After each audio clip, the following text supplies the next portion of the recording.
Hello, BookTube. Well, it's Wednesday, December 27th, and we're heading into the last weekend of 2017.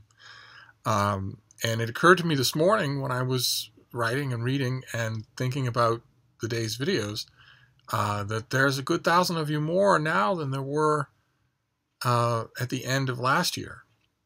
And so I might have to explain myself all over again in a small detail that will affect this channel, which is that at the end of every year and the crossing over of every year from the old to the new, I disappear, I go away. And I don't know exactly any given year when I'm going to be gone, but despite the fact that I've been doing this forever, it still manages often to catch me by surprise. So I wanted to make sure to start this video with a note of warning that that these videos are going to stop for a while, and I don't know that I'm going to know enough of the timing to be able to say this is the last one. So I wanted to sort of raise your awareness that you have a period of relief upcoming.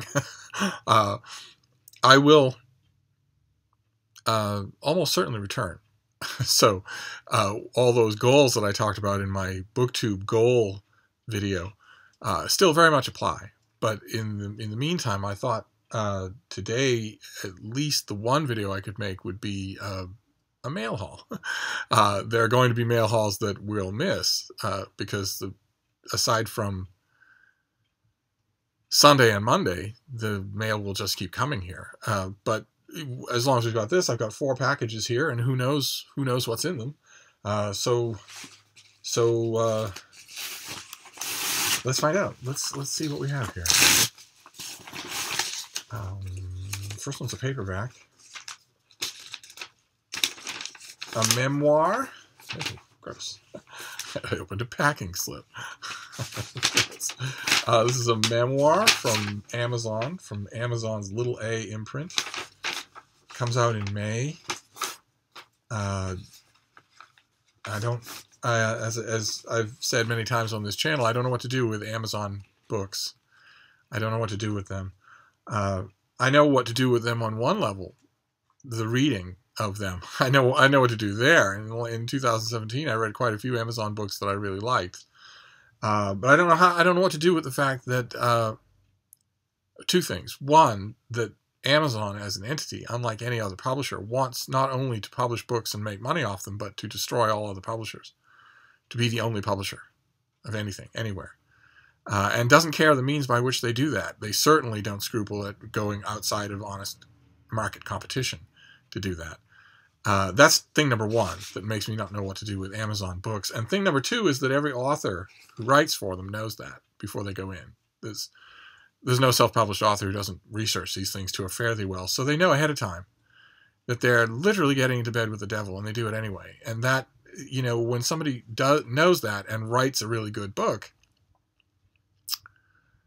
I don't want to praise it. I don't want to reward it in any way. I don't want to notice it. I can't help but read it. I read everything I get. But and my dislike of Amazon is not going to cloud my appreciation for the literary values of something that I'm reading. But when that's over and I close the book and I have to decide what to do with it, I don't want to reward these authors for making a decision that's... Anyway, how's that for foreshadowing? I didn't mean to cast a cloud over this book, because some of you might buy Amazon books. Hell, some of you publish on Amazon. This is Monsoon Mansion, a memoir by Sinell Barnes. Kind of a pretty cover. A memoir of family and other natural disasters. The author was barely 3 years old when her family moved into Mansion Royale, a stately 10-bedroom home in the Philippines. Filled with her mother's opulent social aspirations and the gloriously excessive evidence of her father's self-made success, it was a girl's storybook playland. But then a monsoon hits. Her father leaves, and her mother's terrible lover takes the reins. Okay, and the publicity campaign describes it as a remarkable ode to salvation, to survival. Okay, so Monsoon Mansion. Let's move on to this next one here. Oh, great. Okay, I requested this. This is a YA title, but I was reading a bit of it, and I really liked what I read. It doesn't come with a pub sheet, but that's all right. It's by Lisa Lewis Tyre, and it's called Hope in the Holler. And it's set in Appalachia. It's a young adult novel set in Appalachia. Right before Wavy's mom died, she gave Wavy a list of instructions to help her move on. And the instructions are kind of clever. They're sort of a final note from mother to daughter. But little did her mom know that a wild turn of events would bring Wavy to Conley Hollow, the Appalachian home her mom had hoped forever to leave behind. Now Wavy's back in the holler and in the clutches of a dastardly aunt. The chunk that I read was spirited, to say the least. So I'll have this to read in 2018. Let me move on to this next one here. What is this? Okay. Didn't request this. This is by Ellen Green, and it is called Twist of Faith. Again, a kind of inventive cover. This comes out in February, so soon. 23 years ago, Ava Saunders was found wrapped in a yellow blanket on the steps of Holy Savior Catholic Church and rescued, or so she'd been told. Her mother, Claire, claimed there was no more to the story, so the question of her abandonment was left unanswered. Ava grew up terrified of Claire, who was moody, cruel, and volatile. So when Claire dies from a sudden illness, Ava returns home with mixed emotions. Okay, so we have a trio of problematic parenting here. Okay, so this is a novel, I assume? Yes? Yeah, it has to be. Okay. For February. Interesting. Okay, and then this last one here. For today, I don't know. I will try to make another video today, and then tomorrow is Thursday, and that will be exponentially harder, but I'll try and make a video then as well. After that, I really doubt that you'll be seeing this beautiful face on the weekend. Oh, great. Okay, fantastic. This is a finished copy, a lovely finished copy of, I think this is a debut novel.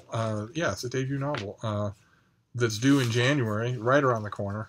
Great. This is Peculiar Ground by Lucy Hughes Hallett. A rich person novel, a money novel. And Lucy Hughes Hallett is the author of The Pike, about Gabriel D'Annunzio. Very good book that everybody liked. Oh, and it won a lot of prizes, too. I didn't know it won so many prizes. Interesting. And this, she's written a bunch of other nonfiction. This is her first novel. I don't know if you can see here, at the end of the aisle, the avenue of trees is a mansion. Way in the background there. And that's oh, okay, great. You can't tell here, but the printing on mine is off. It's misaligned by a little. I wonder if that's intentional.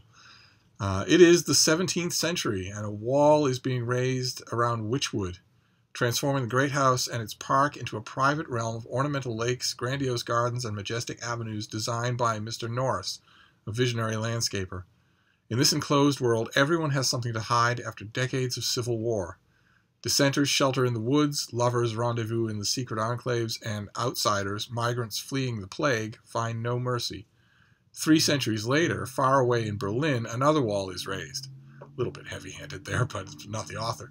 At Witchwood, an erotic entanglement over one hot, languorous weekend in 1961 is overshadowed by news of historic change. Young Nell, whose father manages the estate, grows up amid dramatic upheavals as the house is invaded. A pop festival by the lake, a television crew in the dining room, a storm brewing.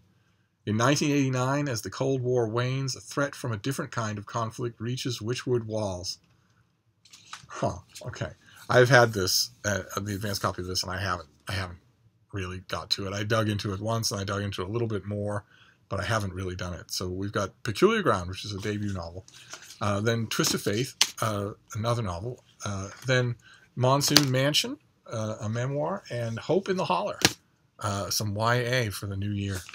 I'm going to wrap this up now, but I will try to be back for another video or two, and I'll see you then. Thank you, BookTube.